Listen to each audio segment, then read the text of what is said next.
সেনা সদস্যদের কর্মসূচি নিজের তাদের সামনের পুকুর থেকে যে উত্তেজনা করছিল সেটি সন্ধ্যা গড়িয়ে গেলে ভিন্ন রূপ ধারণ করেছে। অনেকটা আরও বেশি উত্তেজনা পরিণত মনে হচ্ছে। এই মুহূর্তে ক্লাবের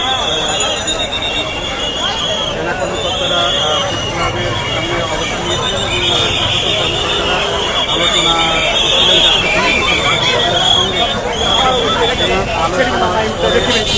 সদস্যরা চলে যাওয়ার সময় আজকে থেকে সেনা সদস্যরা বাধা দেওয়ার চেষ্টা করে এবং এই নিয়ে তাদের মধ্যে আসলে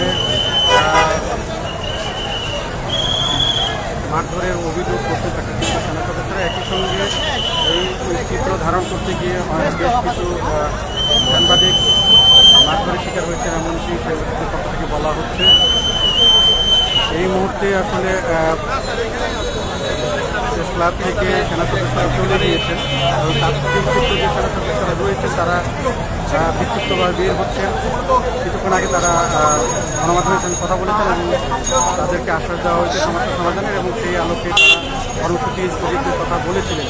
কিন্তু এরপরে অন্যদিকে বাহিরে কিন্তু সেনা সদস্যরা চলে যাওয়ার সময় উত্তেজনা ছড়িয়ে পড়ে এবং সেই উত্তেজনার মধ্যেই সংবাদকর্মীরা পড়েছেন এবং সেই ভিডিও চিত্র ধারণ করার সময় সংবাদকর্মীদের উপর হামলা করার অভিযোগ করা হচ্ছে। আসলে কিন্তু তারা কোনো দাবি মানে না। এটা কিন্তু বাংলার জনগণ দেখলো এবং বিশ্ববাসী দেখলো।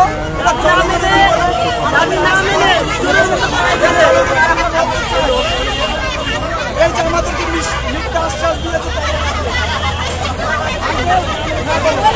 আমাদের শিশু, এই আঙ্কেল, এই যে আমাদেরকে বাচ্চা, এই যে বাচ্চা আছে বাচ্চাকে পর্যন্ত তারা রেহাই দেয়, এই বাচ্চাকে পর্যন্ত মারছে। এই বাচ্চাটা একটা স্টুডেন্ট, মানে স্টুডেন্ট, সে আসছে তার বাপের ন্যায্য দাবি এবং যে যৌক্তিক দাবি তাই আদায়ের লক্ষ্যে। এবং সেনাবাহিনী দেখলেন যে কাপুরুষের পরিচয় দিচ্ছে আপনারা সুন্দরভাবে দেখতে পাচ্ছেন। এবং আওয়ামী লীগের যে দোষর, এই যে দোষর আছে আজকে সারাদিন আমরা বলছি যে আওয়ামী লীগের দোষর আছে, ইনশাআল্লাহ আপনারা ভেঙে গেলেন আওয়ামী লীগের দোষর কারা। তাহলে আমরা যে এরা তো দৌড়ে পালাবে, বাংলাদেশের মানুষ নিরাপদ না, আমি মনে করি নিরাপদ না। মাননীয় প্রধান উপদেষ্টার কাছে আমাদের এখন আবেদন, এই সেনাবাহিনীর বাচ্চা কি অপরাধ করেছে?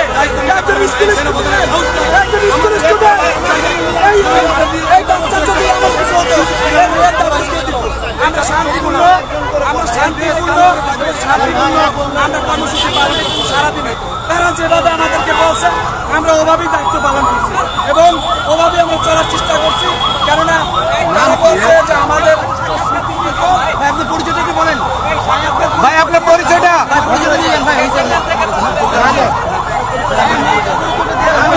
আমি একজন সৈনিক, আমি একজন ভুক্তভোগী সৈনিক, এইটাই আমার পরিচয়। তাছাড়া নাম বলা যাবে না, নাম বললে তো আমাকে বাড়ি থেকে তুলে নিয়ে যায়, এটা বুঝতে হবে। নাম বলা যাবে না, আমাদের ক্যান্টনমেন্টে আছে, ক্যান্টনমেন্টে আমাদের নাম আছে, 14 গোষ্ঠীর নাম আছে, ধরে নিয়ে যান। কেননা আমাদের যে সমন্বয় নাইমুর রহমান একে এরকম নির্যাতন নিপীড়ন করে তার বাসা থেকে ধরে নিয়ে গেছে। আইএসপির যে বিজ্ঞপ্তি দিছে এটা হাস্যকর বিজ্ঞপ্তি। কেননা যে বাংলাদেশের যে আমাদের যে সেনাবাহিনী এরা যে আসলে জাতির সাথে ছক খেলতে পারে এবং তারা যে জাতির সাথে আসলে প্রতারণা করতে পারে এটা জাতি বুঝে গেছে। এটা এই বিষয়ে আপনারা অবগত আছেন এবং ক্লিয়ার। সারাদিন যে আমরা বিজ্ঞপ্তি এবং আমরা যে কর্মসূচি পালন করছি বা যেভাবে আমরা বলছি, তারা যেভাবে দিক নির্দেশনা দিচ্ছে ওইভাবে আমরা জাতিকে বলছি বা ওইভাবে আমরা তাদের কাছে বলছি। কেন তারা আমাদের উচ্চতম কর্মকর্তা, তাদের আমরা সবসময় রেসপেক্ট করি, সম্মান করি। সম্মানের সহিত আমরা বলছিলাম, সম্মানের সহিত আমাদেরকে লাঠি চার্জ করে আমাদের মেয়েদেরকে, আমাদের স্ত্রী ওয়াইফ বউ বাচ্চাদেরকে মেরে রক্তাক্ত করে চোরের মতো কাপুরুষের জবাব দিয়া তারপর তারা পালাইয়ে গেল। তা আপনারাও অবশ্যই অবগত আছেন এবং ক্লিয়ার, জাতির কাছে ক্লিয়ার যে তারা আমাদেরকে ক্যান্টনমেন্ট আটকাই এই নির্যাতনগুলি করছিল। যে নির্যাতনে আমার শিকার, যে নির্যাতনের শিকার, আর কিছু বলার নাই ভাই। কেন অনেক কষ্ট জাতির কাছে বলতে পারি না, আমাদের নির্যাতন গুলো কেউ বুঝে না। আমরা আমরা বেশগার আছি, আমরা আমাদের গাড়ি ইউনিফর্ম ছিল ভাই, আর সেই ইউনিফর্ম আমাদেরকে আজকে লাঠিচার্জ করতেছে, আমরা নির্যাতন হইতেছে ডাকে না ভাই। আপনারা আপনারা সমস্ত অবগত আছেন, দেখলেন সবকিছু, আর কিছু আমার বলার নাই ভাই। আজকে লাঠি পেটা করছে কেন আপনাদেরকে? আজকে আমাদেরকে লাঠি পিটা করছে, আমরা এটাই বলছিলাম এই জাতির কাছে, এই সেনাবাহিনীর কাছে, যাদের উপরে বাংলার 18 কোটি জনগণের আস্থা নাই, তারা সেই আস্থার কাছেই বলছিলাম যে হে আস্থা, আমাদেরকে একটু আস্থা দাও, আমাদেরকে আস্থার তো তোমরা যেহেতু আস্থা এবং বিশ্বাস, সেই বিশ্বাসের ছায়ায় আমাদেরকেও নেওয়া। হ্যাঁ, আমরা যদি অপরাধ করেও থাকি, আমরা কি বাঁচার মতো অধিকার নাই আমাদের? আমাদের লোক রিক্সা চালায়, ভ্যান চালায় ভাই, এই ইউনিফর্ম গায়ে দিয়া আমাদের লোক খেতে মাঠে রাজমিস্ত্রির কাজ করে ভাই। আমরা পরিচয় দেওয়ার মতো আমাদের কোনো অপশন নাই, আমরা পরিচয় দিতে পারি না। আমাদেরকে বলে মানুষ যে আপনি নাকি সেনাবাহিনী ছিলেন, বলি যে না ভাই আমি সেনাবাহিনী ছিলাম। কেন জাতির কাছে আমি প্রশ্ন জবাব দিতে পারতেছি না, কি আমি জবাব দিব? তারা আমাদেরকে এমন মানে কাবাবের হাড্ডি যাকে বলে, যে সময় প্রয়োজন হয় ব্যবহার করে, যেই সময় প্রয়োজন না হয় ছুড়ে ফেলে দেয়। তাহলে আমরা কি কৃষি হিসেবে বাঁচবো? এই জাতির কাছে আমি বলতে চাই, এই জাতির কাছে আমি জানতে চাই, যদি আমাদেরকে ভালো লাগে তাহলে আমাদেরকে এই দেশে রাখেন, এই দেশে রাখেন, নাইলে আমাদেরকে মেরে ফেলেন, নাইলে আমাদের জন্য আলাদা একটা দেশ করে দেন, মানে আলাদা একটা জায়গা করে দেন। কেননা আমরা তো নির্যাতিত নিপীড়িত, কেন আর নির্যাতিত আমার কাছে দেখো, আমার মনের ব্যথাটা বলবে, আমি আর সহযোদ্ধার কাছে আমি বলতে পারি ভাই আমার মনের ভিতরে এই ব্যথা। কেন একটা লোক ক্যান্টনমেন্ট থেকে আসে, একটা অপবাদ হয় মোটামুটি, কিন্তু তার সাথে আরো 10টা অপরাধ জড়িত করে। বাংলাদেশে শুনছেন যে রাত্র 2টায় অফিসারদের অফিস চলে, ক্যান্টনমেন্টে চলে। আমি ঘুমিয়ে আছি, রাত্র 10টার পরে ক্যান্টনমেন্টের বাতি জ্বলা নিষেধ, রাত্র 10টার পরে ক্যান্টনমেন্টের বাতি জ্বলা নিষেধ। আর সেই জায়গায় আমাকে রাত্র 2টা বাজে ঘুমিয়ে গেলে উঠিয়ে নিয়ে যায়। আমার এই যে 10টা আঙ্গুল দেখছে, যে আঙ্গুল দিয়ে আমি আমার চাকরির সময় আমি ফিঙ্গার দিয়েছিলাম, সেই আঙ্গুল দিয়ে আমার রাত্রে আমাকে জোরপূর্বক আমার হাতে ফিঙ্গার নিয়ে আমাকে চাকরিচ্যুত করেছে। আমি কি আশ্বাস দেওয়া হয়েছে ভাই? বৈঠকের পরে কোনো আশ্বাস দিচ্ছে কিনা আপনাদের? আমাদেরকে কোনো আশ্বাস দেয় না, কাপুরুষের মতো তারা চলে গেছে। আমরা এই দীর্ঘ 9 মাস এই সমস্যার, এই যে ভুক্তভোগীর শিকার, আমরা বলতেছি যে ফ্যাসিস্ট সরকার এবং আওয়ামী লীগ সরকার যে আমাদের সাথে নির্যাতন এবং তাদের যে দালাল দোসর, যারা আমাদেরকে এই চাকরিচ্যুত করতে সহযোগিতা করেছে এবং যারা আমাদেরকে চাকরিচ্যুত করেছে, যে দালালরা, সেই দালালরা কিন্তু এই দেশ থেকে উৎখাত হয় না।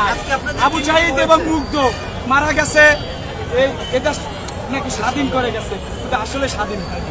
কারণ এই তো আপনারা দেখতে পারলেন একদম ক্লিয়ার, এর ভিতরে আপনাদের কোনো সন্দেহ আছে?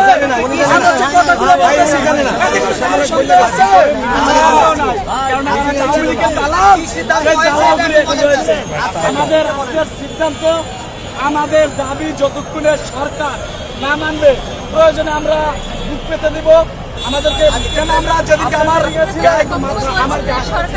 না, আমি মিটিংয়ে ছিলাম না, মিটিংয়ে আমাদেরকে এর আগে 9 মাস আগে যে প্রতিশ্রুতি দিচ্ছে, সেই প্রতিশ্রুতি এখন আমাদের সাথে বহাল রাখছে যে আমরা বিবেচনা সাপেক্ষে। আপনার নাম কি ভাই? ভাই নাম বলা যাবে না ভাই। আপনার প্রতিশ্রুতিটা কি? তথ্য নিচ্ছে, তথ্য নেই। আমাদের প্রতিশ্রুতি আমরা 3টা দফা দিয়েছিলাম। আমাদেরকে তারা প্রতিশ্রুতি দিচ্ছে তোমাদের বিবেচনা করা হবে, বিবেচনা করা হবে। আরে ভাই আজকে 9 মাস হয়ে গেল, চাকরিচ্যুত করতে তুমি রাত্র 2টা বাজে ঘুমিয়ে গেলে উঠে নিয়ে যাও।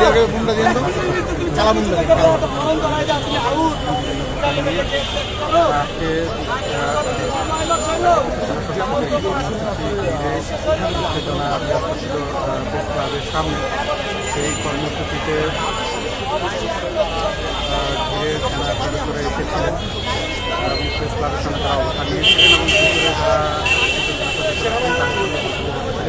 এবং বৈঠক সুন্দর করে বেরিয়ে যাওয়ার পথে আসলে চাকরি তাদেরকে বাধা দেওয়ার চেষ্টা করছিলেন, অর্থাৎ তারা দাবি করছিলেন তারা কোনো আশ্বাস পাননি এবং একটি সুরাহা করে যাওয়ার জন্য এই এবং অপরিচিত যারা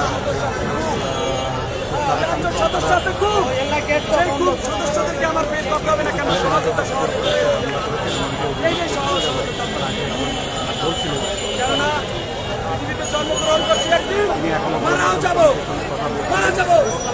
বাঘের মতো গর্জন দিয়ে ঘুরে যাবো কোনো সমস্যা নেই আগলের মতো বিড়ালের মতো আমাদের দাবি আমাদের অধিকার সেটি না হয় হয়ে আবার এই কর্মসূচিকে কেন্দ্র করে গতকাল ক্যান্টনমেন্টে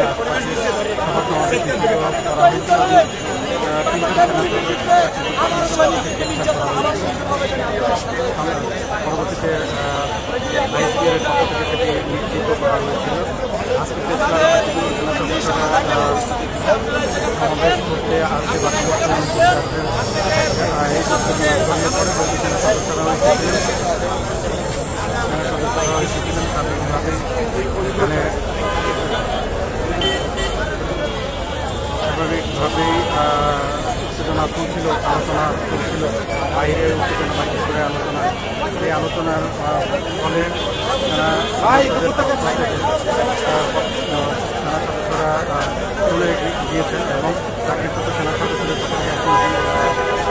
করে জানাচ্ছিলেন, তাদেরকে আশ্বাস দেওয়া হয়েছে এবং তারা এর মাধ্যমে পেশাদের বাহিনী অতিরিক্ত ঘটনা ঘটেছে। সেখানে সদস্যরা ঘুরে যাওয়ার সময়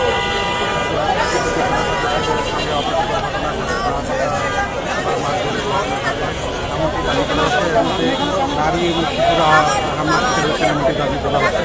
আমরা একজন শিশু কথা বলতে আন্টি আপনার গায়ে ওকে হাত দিচ্ছে সেনাবাহিনী?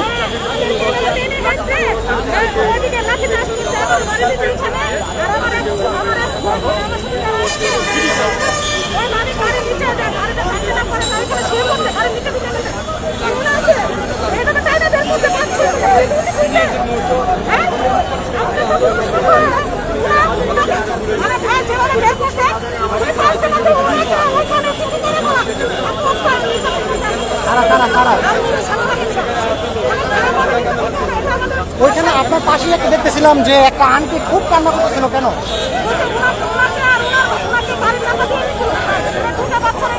গাড়ি চাপা দিতেছিল।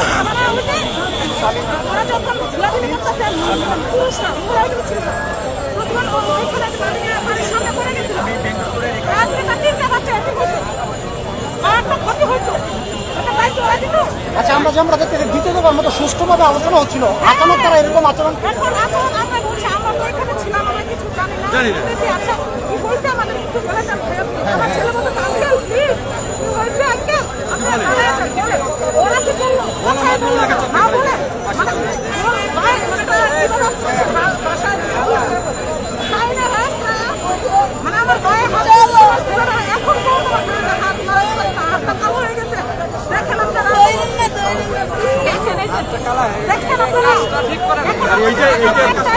এইটা যখন বলতে গেছি তখন দেখেছি উল্টে এই জন্য সরকারের কাছে কি দাবি করতেছেন? এই যে আমার এখানে দাগ আছে, আমি বললাম কেন আমার ভাবিকে মারা হলো, কেন আমার সন্তানকে মারা হলো, ঠিক আছে সেটা বলতে পারি এটা আমরা বিশ্বাস চাই।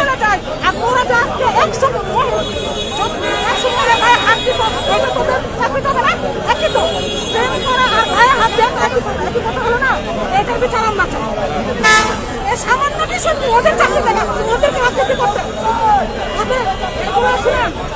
এগুলো কি ক্ষমতা আসলে অপ্রীতিকর যে ঘটনা ঘটেছে সেই ঘটনার যারা আহত হয়েছেন ভুক্তভোগীরা সংবাদকর্মীদের সঙ্গে কথা বলছেন। পুরো প্রেস ক্লাব জুড়ে সংখ্যক আইনশৃঙ্খলা রক্ষাকারী বাহিনী সহ বিভিন্ন বাহিনী অবস্থান নিয়েছেন। এখনও আসলে উত্তেজনা বিরাজ করছে যদিও সেনা সদস্যরা কিন্তু গাড়ি নিয়ে ঘাটে করেছে এবং তারা চলে যাওয়ার সময় তাদেরকে আসলে সম্ভবত যারা চাকরিচ্যুত তারা জানতে চেয়েছিলেন বা সমাধানের না করে যেতে দিবেন না এমন কিছু হয়তো বলছিলেন। অন্যদিকে ভিতরে আসলে একজন চাকরিচ্যুত সেনা সদস্যের পক্ষ থেকে ব্রিফ করছিলেন, সেই জানাচ্ছেন রয়েছে তাদের সঙ্গে আলোচনা হয়েছে এবং সেই আলোচনার প্রেক্ষিতে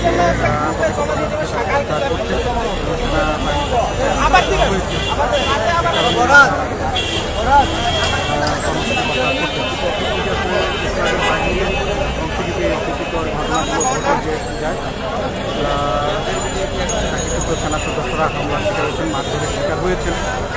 তারা সেগুলো গণমাধ্যমের কাছে বর্ণনাও করছিলেন, কিন্তু এই মুহূর্তে আইন শৃঙ্খলা রক্ষাকারী বাহিনীর সামনে অবস্থান নিয়েছে। যে কোনো ধরনের অপ্রীতিকর ঘটনা আসলে পরিস্থিতি মোকাবেলার জন্য তারা দাঁড়িয়েছেন, এমনকি তারা বলছেন আসলে ওই অপ্রীতিকর ঘটনার সময় আসলে বেশ কিছু সংবাদকর্মীও আহত হয়েছেন বা মারধরের শিকার হয়েছেন, এমনকি সংবাদকর্মীদের করা হয়েছে। এখনও কিন্তু পরিস্থিতি স্বাভাবিক হয়নি। সংবাদকর্মীদের সঙ্গে এখনও কথা বলছেন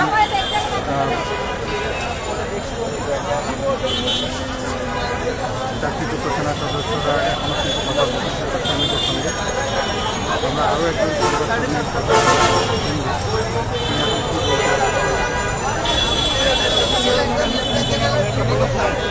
আমার বেসিক কমান্ডার একজন মেজর সাহেব, উনি আমাকে একটা আদেশ দিল।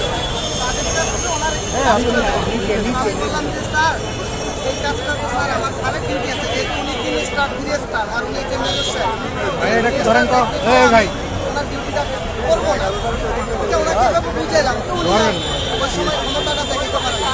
পরবর্তীতে যখন এই কমান্ডার রিটায়ার্ড হইল, আমাকে 2019 সালে উনি আমার পাঠ্যক্রমে পড়াইছি, উপদিনেট হয়ে গেল। যখন উপদিনেট হয়ে গেল, উনি 2014 সালের কথা ওনার মাথায় ছিল। উনি আমাকে রায় দিন মানে খুব অত্যাচার করতো, এমনভাবে প্রেশার ক্রিয়েট করতো। আমার চাকরি 14 বছর, আমার 1 বছর পরে আমার ভীষণ ছিল। এতটা প্রেশার দিচ্ছে যে প্রেশার সহ্য করতে না পারে আমি বলে গেছি। 45 দিন যখন আমি অ্যাবসেন্ট ছিলাম, আমি ফ্যামিলিকে ওর সাথে শেয়ার করিনি। যখন দেখলাম যে আমার পরিস্থিতি খুব খারাপ, তখন আমার ওয়াইফ সিএমএসে নিয়ে গেল। সিএমএসে কর্নেল মালিক আমাকে দেখে বললো যে ও তো সাইকো হয়ে গেছে, অসুস্থ। আমাকে 33 দিন সিএমএসে সাইকো ওয়ার্ডে চিকিৎসা দেওয়ার পর যেদিনকে ইউনিটে পাঠাইলো, পরের দিন আমার সাদা কাগজ সাইন নিয়ে বলে যে তুমি যাও, তোমাকে সব। ইভেন আমার জন্য 3 জন লেফটেন্যান্ট জেনারেল ইউনিটে ফোন দিচ্ছে যে ওকেই কিছু দিও, যেহেতু আমি চাকরি জীবনে সবসময় লেফটেন্যান্ট জেনারেলের সাথে ডিউটি করছি। সবাই সুপারিশ করছে, সিও বলছে স্যার সব কিছু দিচ্ছে। পরে আমি 6 মাস পরে যখন রেকর্ড হেড ক্লার্কের সাথে যোগাযোগ করলাম, বললাম উইদাউট বেনিফিট তুমি কিছু পাও না। পরে বললাম স্যার কেন? তোমাকে 17-2 দ্বারা দিচ্ছে রাষ্ট্রদ্রোহ। তো আমি রাষ্ট্রদ্রোহ কী কাজ করলাম? আমার ছিল মিশনের নাম, আমি যেতাম মিশনে 14 বছর চাকরি করার পর আমি ইউনিট থেকে পলাইতাম। তাহলে আমি কি এমন রাষ্ট্রদ্রোহ কাজ করছি? পরে আমি শুনি আমার নামে ইলিগেশন দিছে, আমি অসৈনিক সুলভ আচরণ করছি। তারপরে আমি MLS থেকে লোন মানে আপনার টাকা হুন্ডি করছি, অথচ আমার বাবার অপারেশনের জন্য আমি ঋণ করছি। আমি ঋণের কিস্তি ঠিক মতন দিতে পারিনি, আমি নাকি MLS কোম্পানিতে শেয়ার হোল্ডার। তো এই এরকম আমার মতন আরও অনেক গুণ অভিযোগ আছে যে 13, 14, 15 বছর একটা শ্রমিক চাকরি করে কেন ইউনিট থেকে পলাই যায়। কি এমন আইন আছে? এই আইনটা এমন একটা আইন, আপনাকে হাত পা বাইদা নদীতে ছেড়ে দিব, বলবো যে সাঁতার কাটো, সাঁতার কেটে বাচ্চা আসলে বাঁচবা, নাহলে নেই। ওখানে আপনার একটাই অপশন, সেটা হলো মৃত্যু। ঠিক সেনাবাহিনীর সৈনিকদের চাকরি হলো একটি অপশন, যেদিনকে আপনি ট্রেনিং শেষ করে ইউনিটে যাবেন, আপনার একটা অপশন আছে, হয় তুমি মুখ বন্ধ করে রাখবা, চোখ বন্ধ করে রাখবা, আর না হলে তুমি উইদাউট বেনিফিট বাড়ি চলে যাবে। এখন আমাদের মাননীয় প্রধান উপদেষ্টা ডক্টর মোহাম্মদ ইউনূস উনি আসার পর আমরা হয়তোবা কথা বলতে পারতেছি। আজকে এই সুযোগটা আমরা পাইছি, আমাদের এই সুযোগটা ছিল না। আজকে এরকম ক্যামেরার সামনে আইসা কথা বলার মতন কোনো সুযোগ ছিল না। এমন একটা আইন পৃথিবীতে আর কোনো দেশে নাই, যেই দেশে একটা লোকের মানবিজ্ঞান মানে মানবতা বিরোধী বলেন যে তারে 14-15 বছর চাকরি করার পর আমার জীবনটা শেষ। আমি 16 বছর 17 বছর আর্মিতে ভর্তি হয়েছি, আমি 14-15 বছর আর্মিতে দিলাম, তাহলে আমার 30-32 বছর বয়স। আমি এই বয়সে এসে না পারুম রিক্সা চালাইতে, না পারুম অন্য কোনো কর্ম করতে, কেননা আমি সাসপেন্ড আমার জন্য কোনো কারণ আমার তো কোনো সার্টিফিকেট নেই। আমি সেই সার্টিফিকেট সেনাবাহিনীর কাছে জমা দিন, ওগুলো আমাকে রিটার্ন দেবে না। আমার 2টা অপশন আছে, হয় ছিনতাই করা, সন্ত্রাসী করা, আর না হলে রিক্সা চালানো। কারণ আমার কোনো যোগ্যতা আমাকে দেবে না, আমাকে এমনভাবে তারা মানে বন্দি করে রাখবে। আপনার এত নিকৃষ্ট আইন পৃথিবীতে কোথাও নাই। আপনি যদি খুনও করেন আপনার জন্য অনেকগুলো অপশন আছে। আপনি থানায় যাবেন, আপনি কোর্টে যাবেন, হাইকোর্টে যাবেন, সুপ্রিম কোর্টে যাবেন, রাষ্ট্রপতি আপিল করবেন, আপনার জন্য অনেক অপশন। কিন্তু এই সেনাবাহিনীর চাকরি এমন একটা চাকরি যেখানে আপনাকে একটা সার্টিফিকেট দ্বারা দিবে, বলবে তুমি ডিসমিস উইদাউট বেনিফিট, যাও, আর কোনো কথা নেই। এখানে কোনো কোনো কিছু নেই, একদম কোনো কথা নেই। আজকে আমরা বলতে পারতেছি হয়তোবা আমাদের এতদিন দেশে স্বৈরশাসক ছিল, এখানে কথা বলার কোনো সুযোগ ছিল না, আমরা বোবা ছিলাম। এখন আমাদের ভিতরে হয়তোবা সে মনুষ্যত্বটা জাগ্রত হয়েছে। আমরা এই জন্য ডক্টর মোহাম্মদ ইউনূস এবং পশ্চিমবঙ্গের যারা আন্দোলন করছে, যাদের কারণে আমরা কথা বলতে পারতেছি, তাদের আমাদের পরিবার, আমরা এবং মুখ্যমন্ত্রী যত সদস্য আছে, আমাদের তরফ থেকে তাদের জন্য দোয়া এবং ভালোবাসা এবং সম্মান। আপনাদের পরবর্তী কর্মসূচি কি?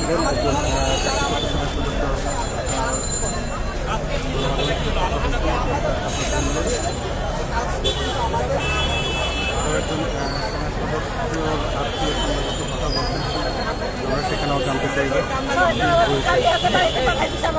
আমার স্বামীকে এবং অন্যান্য সবাইকে এবং এখনো তারা আমাদেরকে লাস্টে আমাদেরকে এইভাবে নিপীড়িত করলো, অপমান করলো।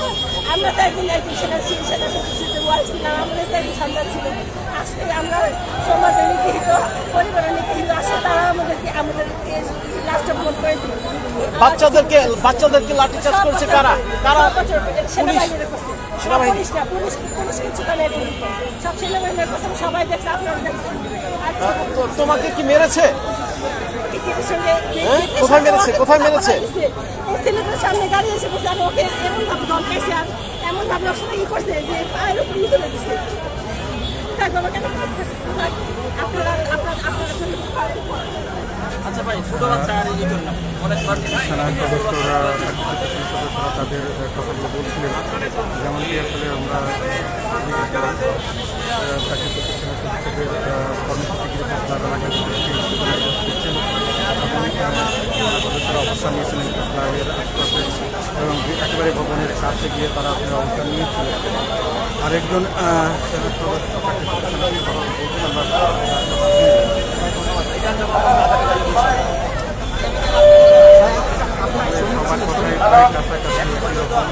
আজকের মতো আমাদের সমাবেশ এখানেই সমাপ্ত ঘোষণা করা হচ্ছে। পরবর্তীতে আমাদের গ্রুপের মাধ্যমে আমাদের থাকবে কি থাকবে না সেটা জানিয়ে দেওয়া হবে এবং আগামীকালকে নাইবুল ভাইকে কিভাবে বের করা যাবে আমরা সর্বোচ্চ চেষ্টা করবো এবং আপনাদেরকে জানিয়ে দেওয়া হবে। যদি আপনাদেরকে প্রয়োজন হয় জানানো, আপনারা ঢাকা করতে থাকবেন।